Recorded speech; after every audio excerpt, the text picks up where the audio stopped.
Friends, आज हम पढ़ेंगे ओरल वुंड्स की हीलिंग के बारे में, यानी ओरल वुंड कैसे ठीक होते हैं।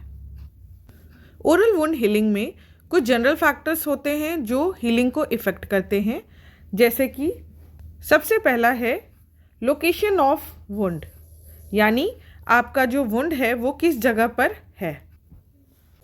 Physical factors, circulating factors, nutritional factors, patient की age, infection, hormonal factors etcetera.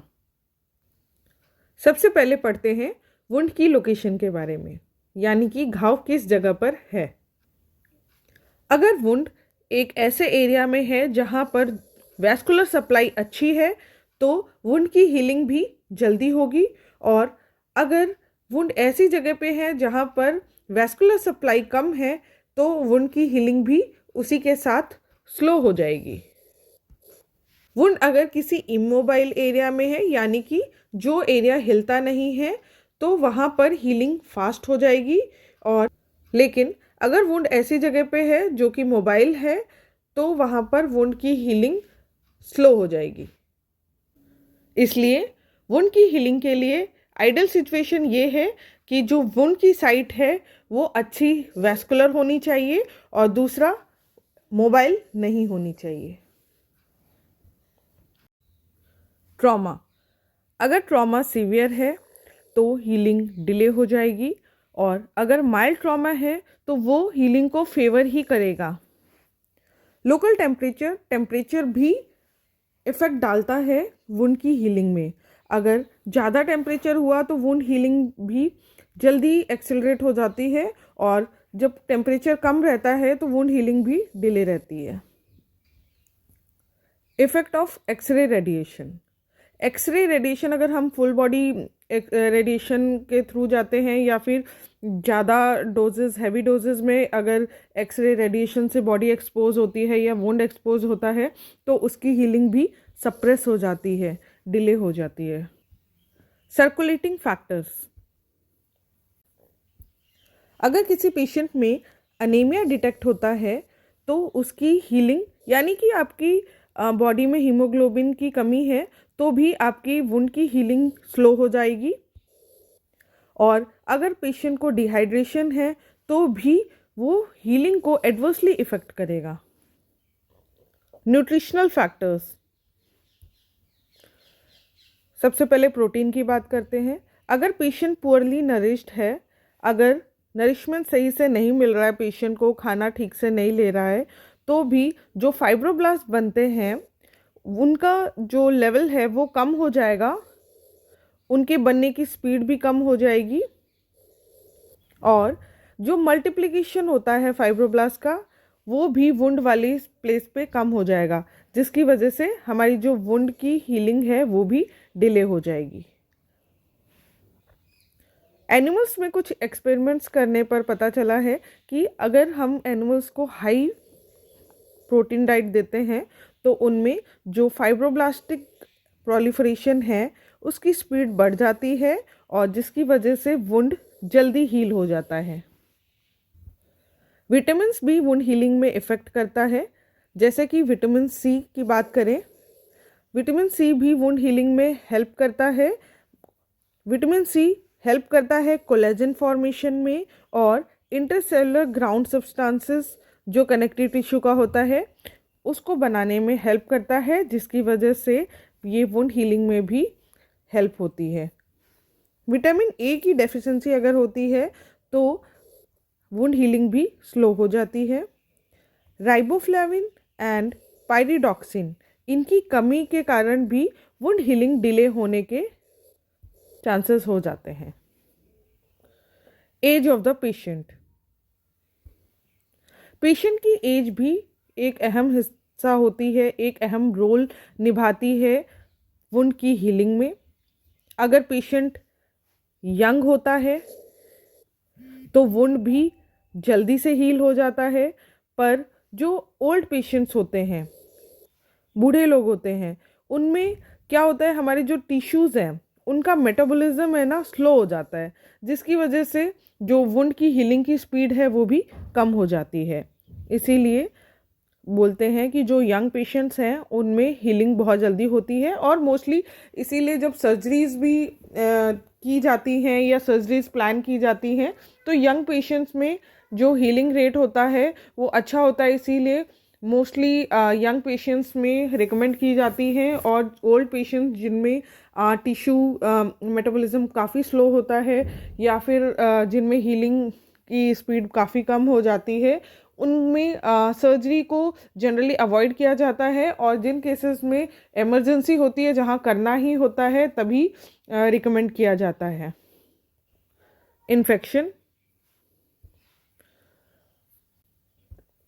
यहाँ पर हमें थोड़ा सा कुछ उल्टा देखने को मिलता है। अगर वुंड कंप्लीटली प्रोटेक्टेड है बैक्टीरिया और इन्फेक्शन से तो वहाँ पर स्लोअर रेट होता है वुंड की हीलिंग का।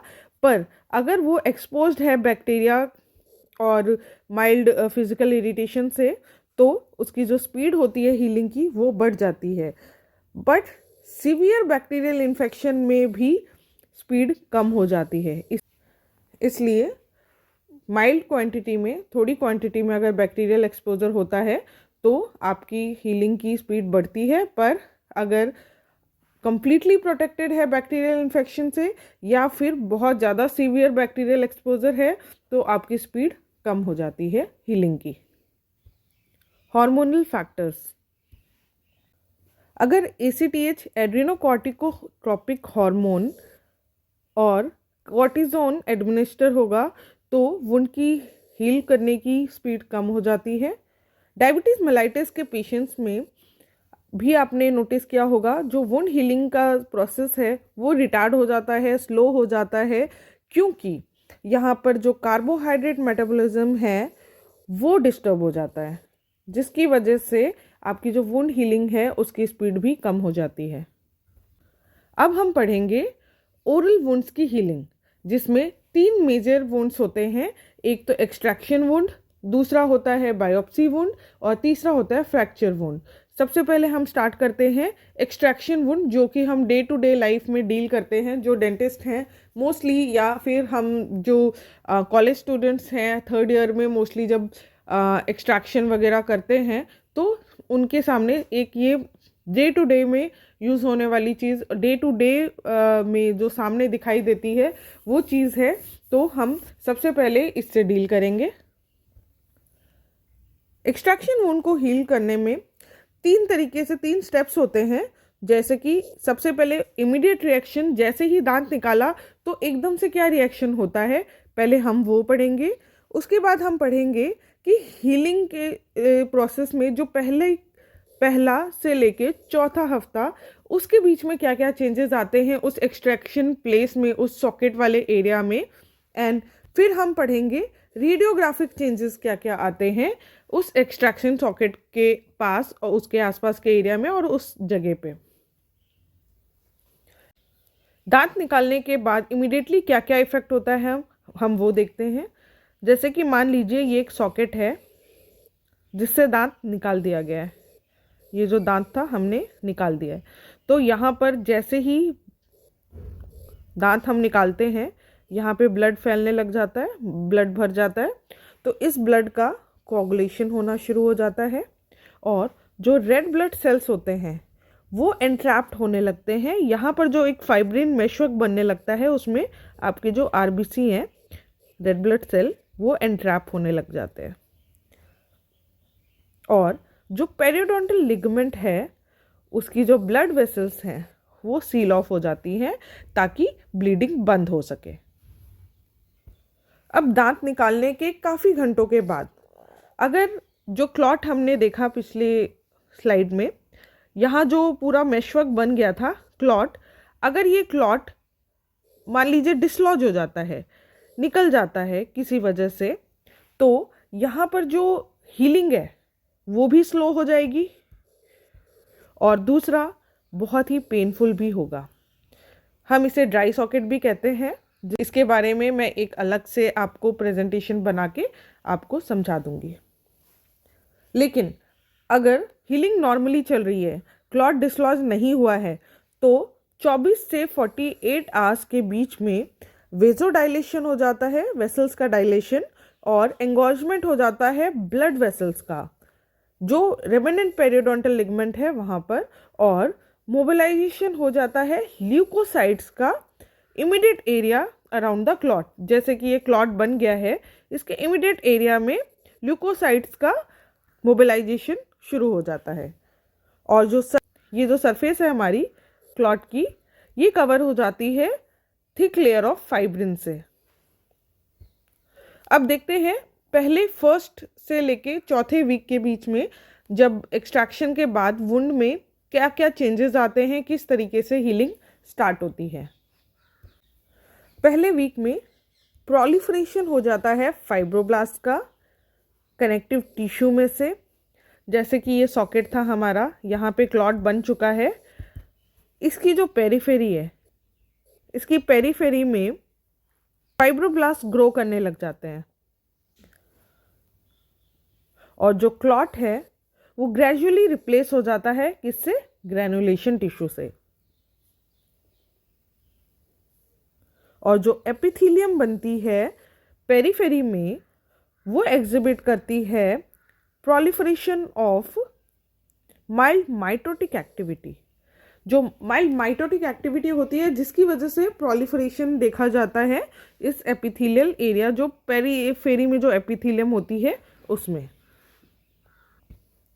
तो अगर हम रफली देखें तो इसमें क्या होता है, ड्यूरिंग फर्स्ट वीक प्रोलिफरेशन होगा और फाइब्रोब्लास्ट आपके बनने लग जाते हैं। फाइब्रोब्लास्ट आपकी मोस्टली पेरिफेरी में बनते हैं, और जो क्लॉट है वो रिप्लेस होने लग जाता है ग्रैनुलेशन टिश्यू से, और जो एपिथेलियम है उसमें भी प्रोलिफरेशन और माइल्ड माइटोटिक एक्टिविटी देखने को मिलती है। अब यहाँ पे जैसे आपका ये सॉकेट था हीलिंग, इसका जो क्रेस्ट है, क्रेस्ट ऑफ एल्विलर बोन, यहाँ पर जो नेक, जो आपका सॉकेट के नेक के पास ये जो क्रेस्ट ऑफ एल्विलर बोन है, ये एग्जिबिट करता है ऑस्टियोक्लास्टिक एक्टिविटीज़, यानी कि बोन डिस्ट्रक्शन एक्टिविटी। और जो एंडोथेलियल प्रोलिफरेशन है वो सिग्नल कर देता है कैपिलरी ग्रोथ को। इसी पीरियड में जो ब्लड क्लॉट है वो ऑर्गेनाइज होने लग जाता है, फाइब्रोब्लास्ट बनने लग जाते हैं, और स्मॉल कैपिलरीज भी ऑर्गेनाइज होने लग जाती हैं, बनने लग जाती हैं रेसिडुअल पेरियोडोंटल लिगामेंट में। और extremely thick layer of leukocytes इकट्ठे होने लग जाते हैं क्लॉट की सरफेस पे और एजेस पे, ताकि वो प्रोलिफरेशन दिखा सके एपिथेलियल का। यानी कि ओवरऑल अगर हम बात करें तो इस फेज में फाइब्रोब्लास्ट बनते हैं, क्लॉट रिप्लेस हो जाता है ग्रैनुलेशन टिश्यू से, और जो क्रेस्ट होती है आपकी रेसिडुअल एल्वेलर रिज की जो क्रेस्ट होती है, वहाँ पे ऑस्टियोक्लास्टिक एक्टिविटी होने लग जाती है, और जो ल्यूकोसाइट्स हैं उनकी थिक लेयर इकट्ठी होने लग जाती है क्लॉट की सरफेस पे, और जो एजेस हैं वहाँ पर एपिथेलियल प्रोलिफरेशन देखने को मिलता है। दूसरे हफ्ते की अगर हम बात करें तो दूसरे हफ्ते में जो एक्सट्रैक्शन वुंड है, वहाँ पर जो ब्लड क्लॉट है वो ऑर्गेनाइज होने लग जाता है, क्योंकि वहाँ पर फाइब्रोब्लास्ट ग्रो करने लग जाते हैं और एक फाइब्रिन मेशक भी आराम से बन जाता है। इस स्टेज में नई डेलिकेट कैपिलरीज बन जाती हैं जो पेनिट्रेट कर जाती हैं क्लॉट के सेंटर में, ताकि वहाँ पर ब्लड सप्लाई फिर से कंटिन्यू की जा सके। और जो बचा हुआ पेरियोडोंटल लिगामेंट है वो ग्रेजुअली डीजनरेट हो जाता है। जो रिमेनिंग वाला जो बच गया होता है, रेसिडुअल होता है, वो डीजनरेट हो जाता है। यानी कि यहाँ पर क्या हुआ, ब्लड क्लॉट ऑर्गेनाइज हो गया, क्योंकि वहाँ पे फाइब्रोब्लास्ट की ग्रोथ होने लग गई और फाइब्रिन मेशवर्क बन गया है, और जो डेलिकेट न्यू कैपिलरीज हैं वो पेनिट्रेट करने लग जाती हैं, बनने लग जाती हैं और पेनिट्रेट करने लग जाती हैं क्लॉट के सेंटर की तरफ, और जो रेमिनेंट पेरियोडोंटल लिगामेंट हमारा जो बच गया था, जो रेसिडुअल था, वो डिजनरेट हो जाता है। और यहाँ पर ट्रेबैकुले देखे जाते हैं ऑस्टियोइड के, जो कि एक्सटेंड होते हैं outward from the wall of the alveolus, और एपिथेलियल प्रोलिफरेशन होने लग जाता है सरफेस के ऊपर।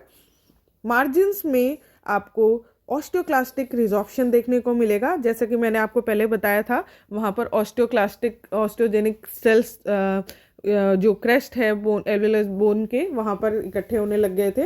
तो जो अपना एक्टिविटी शो करेंगे, ऑस्टियोक्लास्टिक रिजॉर्प्शन शो करने लग जाते हैं, और यहाँ पर आपको रिजॉर्प्शन और सिक्वेस्ट्रेशन भी देखने को मिल जाता है। सो फाइनली सेकेंड वीक में क्या हुआ, फाइब्रोब्लास्ट ऑर्गेनाइज हो गए, जो क्लॉट है वो ऑर्गेनाइज हो गया, न्यू कैपिलरीज बनने लग गई और वो पेनिट्रेट कर गई क्लॉट के अंदर ताकि ब्लड सप्लाई को फिर से रिज्यूम किया जाए, और फिर ऑस्टियोक्लास्टिक एक्टिविटीज़ मेनली देखने को मिलती हैं, बोन रिजॉर्प्शन देखने को मिलता है, और जो एपिथेलियल टिश्यू है, एपिथेलियल प्रोलिफरेशन है, वो भी काफ़ी हद तक क्लॉट के ऊपर देखने को मिलता है। अब देखते हैं कि थर्ड वीक में क्या क्या होता है। थर्ड वीक में जो वुंड होता है, जो क्लॉट होता है, वो आपको कम्प्लीटली ऑर्गेनाइज दिखेगा, मैच्योर हो चुका होगा, क्योंकि वहाँ का जो ग्रैनुलेशन टिश्यू है उसमें मैचुरेशन आ चुकी होती है, वो कम्प्लीटली ऑर्गेनाइज हो जाता है, और बहुत ही यंग ट्रेबैकुले मिलेंगे आपको ऑस्टियोइड के या फिर अनकैल्सिफाइड बोन, यानी कि वहाँ पर नई बोन बननी शुरू हो जाती है। जो आपने सॉकेट में से दांत निकाल लिया, वो जो स्पेस थी वहाँ पर जैसे ऑस्टियोक्लास्टिक एक्टिविटी हो रही थी, क्योंकि जो रेमिनेंट था वो बोन को रिजॉर्व भी कर रहा था, बट जो आपका स्पेस है उसको फिल करने के लिए जो बोन्स हैं वो भी बननी शुरू हो जाती हैं। तो नई बोन ऑस्टियोइड की वजह से बनने लग जाती है, जो कि अनकैल्सिफाइड होगी, और जो over a period of time धीरे धीरे जाकर कैल्सिफाई होगी, और कुछ ऑस्टियोक्लास्टिक एक्टिविटी भी, ऑस्टियोजेनिक फंक्शन भी देखने को मिलता है। ओवरऑल थर्ड वीक में आपको ऑस्टियोक्लास्टिक एंड ऑस्टियोब्लास्टिक दोनों तरीके की एक्टिविटी मिलेगी। बोन बन भी रही है और बोन का रिजॉर्प्शन भी हो रहा है। जिसकी ज़रूरत नहीं है, जो रेमिनेंट था, वो रिजॉर्व होता जा रहा है, और जहाँ पर नई बोन की ज़रूरत है वहाँ पर नई बोन बनती जा रही है, और वो धीरे धीरे मैच्योर हो रही है। एल्वेलर सॉकेट में भी रीमॉडलिंग होने लग जाता है, और जो एल्वेलर बोन है जहाँ पर ऑस्टियोक्लास्टिक एक्टिविटी हो रही है, जिसकी वजह से बोन भी राउंडिंग होने लग जाती है, बोन भी राउंडेड ऑफ हो जाती है, और जो सरफेस है वो कम्प्लीटली एपिथेलाइज हो जाता है थर्ड वीक के एंड तक। चौथे हफ्ते में कंटिन्यूस डिपोजिशन, रीमॉडलिंग और रिजॉर्प्शन का प्रोसेस चलता रहता है उस एल्वेलर सॉकेट के एरिया में। और जो क्रेस्ट है, जैसे कि मैंने आपको पहले ही बताया था, एल्वेलर बोन का जो क्रेस्ट है वहाँ पर रिजॉर्प्शन, ऑस्टियोक्लास्टिक एक्टिविटी होने लग जाती है, रिजॉर्प्शन शुरू हो जाता है हीलिंग प्रोसेस के दौरान। तो जिसकी वजह से जो हमारा सॉकेट में बोन फिलिंग होती है वो एकदम ऊपर क्रेस्ट तक नहीं होती, क्योंकि हमारी ऊपर से क्रेस्ट धीरे धीरे खुद ही रिजॉर्व होके छोटा होने लग जाता है। अब देखते हैं रेडियोग्राफिकली क्या क्या चेंजेस हीलिंग के दौरान देखने को मिलता है।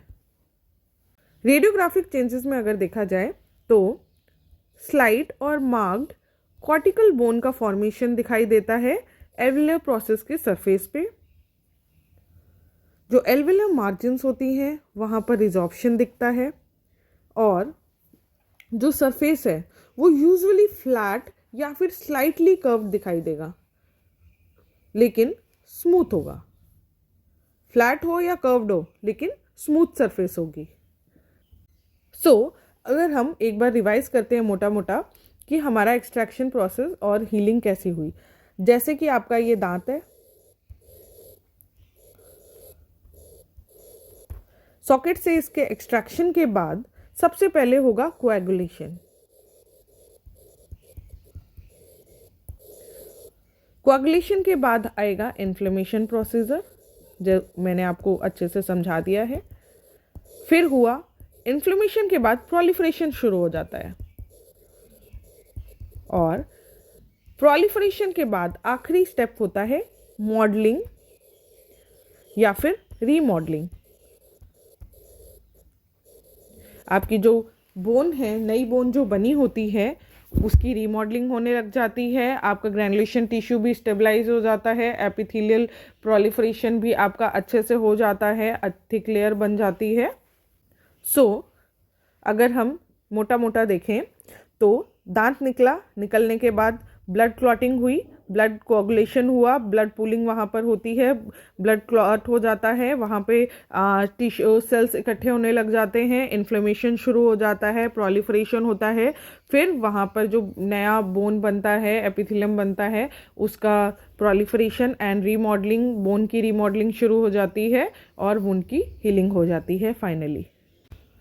अभी तक हमने पढ़ा कि एक एक्सट्रैक्शन वुंड यानी कि दांत निकालने के बाद उसकी हीलिंग, जो सॉकेट बच जाता है वहाँ पर बोन कैसे फॉर्म होती है और कैसे वहाँ की हीलिंग होती है। अब हम पढ़ेंगे बायोप्सी वुंड्स के बारे में। बायोप्सी भी हमारे डेंटिस्ट्री में काफ़ी कॉमन होती है। कई लीजन्स ऐसे होते हैं जिनको हम नहीं पहचान पाते हैं क्लिनिकली देखकर, तो उनको डिस्टिंग्विश करने के लिए, डायग्नोज करने के लिए जो लीजन होता है उसके एजेस से स्मॉल अमाउंट ऑफ टिश्यू को निकाला जाता है और उसे लैब में भेज दिया जाता है डायग्नोज करने के लिए। तो हम अभी बायोप्सी के बारे में पढ़ेंगे। बायोप्सी आखिर में होता क्या है? बायोप्सी एक प्रोसीजर है जिसमें जिस लीजन को हम डिटेक्ट नहीं कर पाते हैं क्लिनिकली, हमें नहीं पता चलता या डिफ्रेंशिएट नहीं कर पाते हैं किसी और लीजन से, या फिर कई बार किसी लीजन के कंफर्मेशन के लिए भी हम जो एक स्मॉल पार्ट टिश्यू का होता है उसे हम वहाँ से लीजन के पास से रिमूव करते हैं और उसे माइक्रोस्कोपिक एग्जामिनेशन और डायग्नोसिस के लिए लैब में भेज देते हैं। बायोप्सी दो तरीके से हीलिंग होती है बायोप्सी वुंड की, प्राइमरी हीलिंग और सेकेंडरी हीलिंग। प्राइमरी हीलिंग तब होती है जब एक्सिजन होता है और उसके जो दो एजेस होते हैं वो ज़्यादा दूर नहीं होते हैं, बहुत कम उनमें बीच में डिफरेंस होता है, तो उसमें हीलिंग भी जल्दी हो जाती है। उसे हम प्राइमरी हीलिंग या primary healing by primary intention भी कहते हैं। प्राइमरी हीलिंग में जैसे कि ये एक टिश्यू है, यहाँ पर एक लीजन हुआ है और इस लीजन में से हम एक छोटा सा पैच यहाँ से कट करके बायोप्सी के लिए भेजते हैं।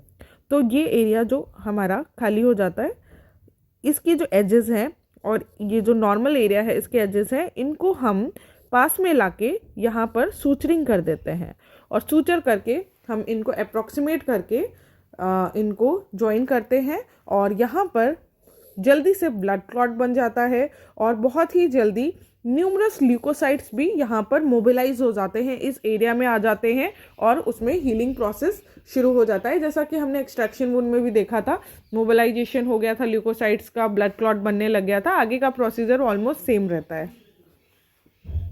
जैसे ही इमीडिएट विसिनिटी में जो कनेक्टिव टिश्यू होता है उसमें चेंजेस आने लग जाते हैं, फाइब्रोब्लास्ट बनने लग जाते हैं, तो जो नए फाइब्रोब्लास्ट बने होते हैं वो माइग्रेट करने लग जाते हैं, मूव करने लग जाते हैं जो इंसिजन लाइन थी उसकी तरफ। ये सेल थिन और डेलिकेट कोलाजन फाइब्रिल्स बनाने लग जाते हैं और जो एंडोथेलियल सेल्स हैं वहाँ पर कैपिलरीज बननी शुरू हो जाती है, जैसे कि हमने पिछले वुंड हीलिंग में भी पढ़ा था, वहाँ पर जैसे ब्लड कैपिलरीज बननी शुरू हो जाती है वैसे यहाँ पे भी बननी शुरू हो जाती है, प्रोलिफरेशन होने लग जाता है और जो स्मॉल कैपिलरी बड्स हैं वो ग्रो करने लग जाते हैं वुंड के आसपास ताकि ब्लड सप्लाई को रिज्यूम किया जा सके। प्राइमरी हीलिंग जैसे कि हमने देखा था वहाँ पर टिश्यू ज़्यादा पोर्शन नहीं निकाला जाता है, हम जो एजेस होते हैं उनको अप्रॉक्सीमेट कर सकते हैं, जोड़ के सूचर कर देते हैं। पर सेकेंडरी हीलिंग में क्या होता है, ये ऐसी जगह पे होती है जहाँ पर एक बड़ा पैच, मान लीजिए ये टिश्यू था, इसमें से एक ये बड़ा पैच आपने टिश्यू का हटा दिया, निकाल दिया बायोप्सी के लिए। कई रीजंस होते हैं, कई बार हमें बड़ा पैच निकालना पड़ता है। तो अब इस दोनों के एजेस जो बचे होते हैं उनको अप्रॉक्सीमेट करना इजी नहीं होता है, आप उनको पास में नहीं लेके आ सकते हो क्योंकि बीच में काफ़ी गैप आ जाता है। तो ऐसे वुंड की जो हीलिंग होती है उसे हम सेकेंडरी हीलिंग कहते हैं। ये मोस्टली पैलेट या फिर एल्वेलर मुकोजा वाले एरिया में पाया जाता है और जो मटेरियल इस सेकेंडरी हीलिंग में जो पैच बन जाता है, जो खाली जगह आती है, जो डिफेक्ट आता है उसको फिल करता है, उसे कहते हैं हम ग्रैनुलेशन टिश्यू।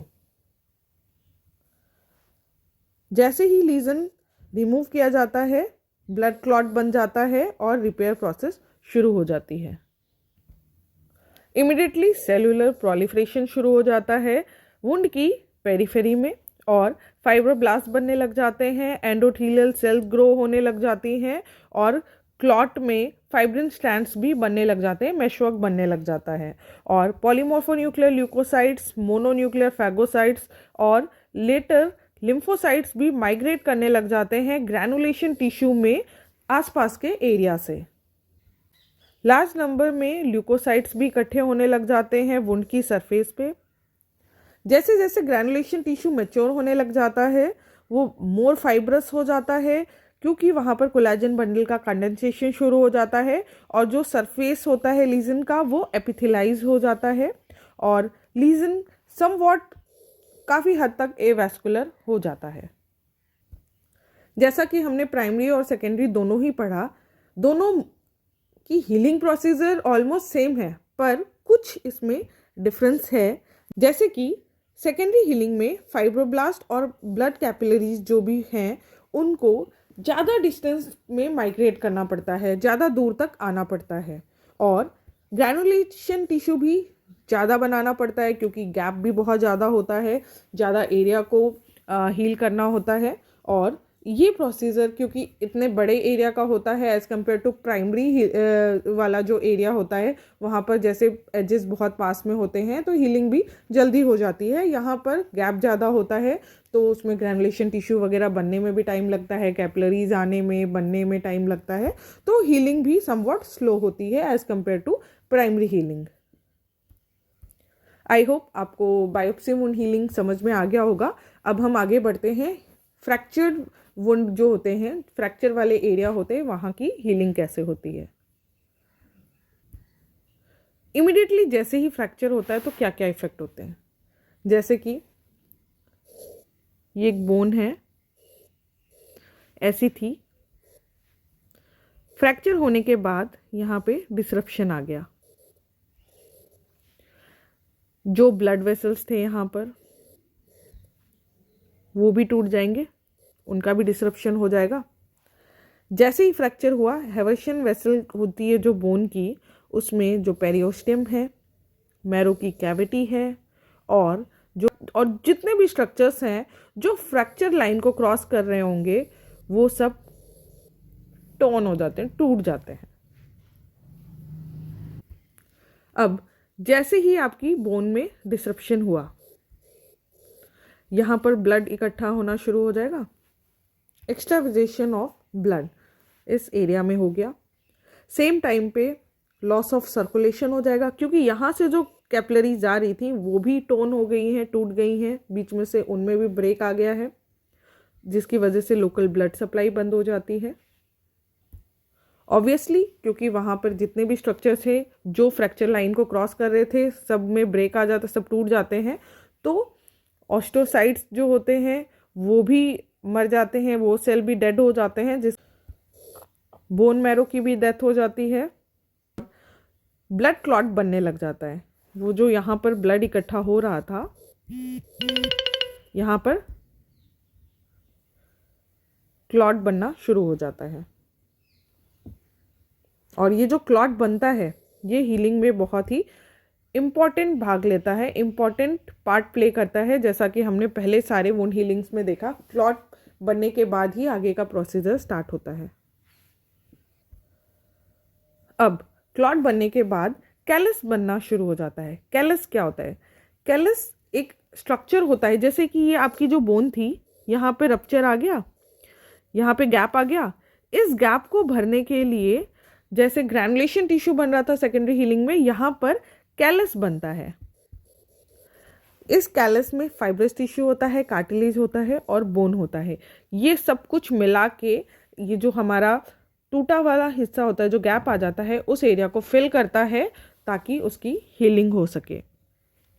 कैलस दो तरीके का हो सकता है, एक्सटर्नल और internal callus. External callus, external callus क्या होता है? वो अराउंड और आउटसाइड ऑफ द दो फ्रैगमेंट, ये जो दो फ्रैगमेंट है इनके अराउंड, इनके बाहरी एरिया में ये बनता है, ये वाले एरिया में, ठीक है। और जो इंटरनल कैलस होता है वो मैरो कैविटी के वहां पर बनता है। कैलस के फॉर्मेशन में पेरियोस्टियम का काफ़ी इम्पॉर्टेंट रोल होता है और अल्टीमेटली वो हीलिंग में भी काफ़ी इम्पॉर्टेंट रोल प्ले करता है। पेरियोस्टियम के जो सेल्स होते हैं जो फ्रैक्चर लाइन को क्रॉस करते हैं वो तो मर जाते हैं, पर जो पेरिफेरल एरिया में होते हैं वो सेलुलर एक्टिविटी शो करते हैं with in the hours of injury. Periosteum की आउटर लेयर फाइब्रस होती है जो कि इनर्ट होती है और बाद में हट जाती है प्रोलिफरेशन प्रोसीजर के दौरान।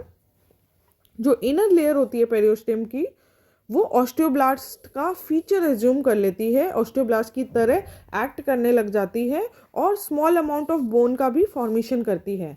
यानी कि जो बाहर की लेयर थी, जो फाइब्रस लेयर जो पेरियोस्टियम में थी, वो तो प्रोलिफरेशन हो के वो साइड में वो हट जाती है, पर जो अंदर की लेयर है उसका एक अहम रोल होता है, वो ऑस्टियोब्लास्ट की तरह काम करने लग जाती है और थोड़े से अमाउंट में बोन भी बनाती है। और ये जो ऑस्टोजेनिक सेल्स थे इनका कंटिन्यूस प्रोलिफरेशन होने लग जाता है और वो कॉलर ऑफ कैलस बना देते हैं और जो सरफेस होता है फ्रैक्चर का, जो सरफेस सराउंडिंग सरफेस होता है उसे भी बनाना शुरू कर देते हैं। जो नई बोन बनती है एक्सटर्नल कैलस में यूजुअली वो इरेगुलर ट्रेबैकुले होते हैं उसमें और वो राइट एंगल होते हैं टू द सरफेस। ऑस्टियोब्लास्ट का डिफरेंशिएशन और न्यू बोन का जो फॉर्मेशन होता है वो कैलस कॉलर के डीपेस्ट पार्ट में होता है और जो कॉलर के रैपिडली ग्रोइंग एरियाज होते हैं वहाँ पर osteogenic varying number of osteogenic cells भी इकट्ठे हो जाते हैं और वो डिफ्रेंशिएट हो जाते हैं कॉन्ड्रोब्लास्ट में रेदर देन ऑस्टियोब्लास्ट, यानी कि वो कॉन्ड्रोब्लास्ट में कन्वर्ट होके कार्टिलेज बनाना शुरू कर देते हैं। अब क्या होता है, जो कार्टिलेज होती है वो फ्यूज हो जाती है बोन के साथ और कैल्सीफाई होनी शुरू हो जाती है एंडोकॉन्ड्रल बोन फॉर्मेशन के द्वारा। जो कैल्सीफाइड कार्टिलेज होती है वो ग्रेजुअली रिजॉल्व हो जाती है और रिप्लेस हो जाती है बोन से। जो इंटरनल कैलस है वो बनता है एंडोस्टियम से और अनडिफरेंशिएटेड सेल जो होते हैं बोन मैरो में। शॉर्टली जैसे ही फ्रैक्चर का हीलिंग चल रहा होता है एंडोस्टियम बिगिन हो जाता है प्रोलिफरेट करना और वो फॉर्म कर देता है न्यू बोन विच ग्रेजुअली यूनाइट, जुड़ जाती है और एस्टेब्लिश कर देती है बोन में कंटिन्यूटी। इसके बाद दोनों एक्सटर्नल और इंटरनल कैलस रीमॉडल हो जाते हैं और इनडिस्टिंग्विशेबल बोन बना देते हैं, जिससे आपको पता ही नहीं चलता कि कौन सा एक्सटर्नल कैलस था कौन सा इंटरनल कैलस था, और एक यूनाइट होकर एक प्रॉपर बोन बन जाती है। सो बेसिकली फ्रैक्चर्स में क्या होता है, बोन दो हिस्सों में ब्रेक हो जाती है और अगर जब वो ब्रेक हो जाती है तो वहाँ पे जो गैप क्रिएट होता है वहाँ पे ब्लड इकट्ठा होने लग जाता है और जितने भी स्ट्रक्चर्स वहाँ से पास हो रहे होते थे वो सब भी रप्चर हो जाते हैं, उनमें भी ब्रेक आ जाता है जिसकी वजह से ब्लड सप्लाई भी बंद हो जाती है और उस एरिया में ब्लड इकट्ठा होता है वो कोगुलेट कर जाता है, क्लॉट फॉर्मेशन होता है, सेम प्रोलिफरेशन होता है, ल्यूकोसाइट्स फैगोसाइट्स बहुत सारे सेल्स वहाँ इकट्ठे होने लग जाते हैं, फिर कैलस का फॉर्मेशन होने लगता है, एक्सटर्नल और इंटरनल कैलस बनता है, इनमें फाइब्रोब्लास्ट बनते हैं, मैचुरेशन होता है, रीमॉडलिंग होती है, सेल्स बनते हैं, कुछ ऑस्टोजेनिक सेल्स कॉन्ड्रोब्लास्ट में कन्वर्ट होके वो कार्टिलेज को बनाते हैं और वो कनेक्ट करने में हेल्प करते हैं और इन द एंड जब जो न्यू बोन बनती है उसकी रीमॉडलिंग मैचुरेशन कैल्सिफिकेशन के बाद आपका जो बोन है, जो फ्रैक्चर साइट है वो पूरा का पूरा डिसअपियर हो जाता है और एक कंटिन्यूटी आ जाती है, एक कंटिन्यूस बोन अपीयर हो जाती है as a result. I hope आपको ये सारा का सारा प्रोसीजर समझ में आया होगा। यहाँ पर हमने आज 3 तरीके का वुंड हीलिंग प्रोसीजर सीखा है, क्या क्या चेंजेस होते हैं, किस तरीके से वुंड हीलिंग का प्रोसीजर आगे बढ़ता है। Thank you for watching my video. Friends, if you like my video, please subscribe my channel and ring the bell icon for latest updates.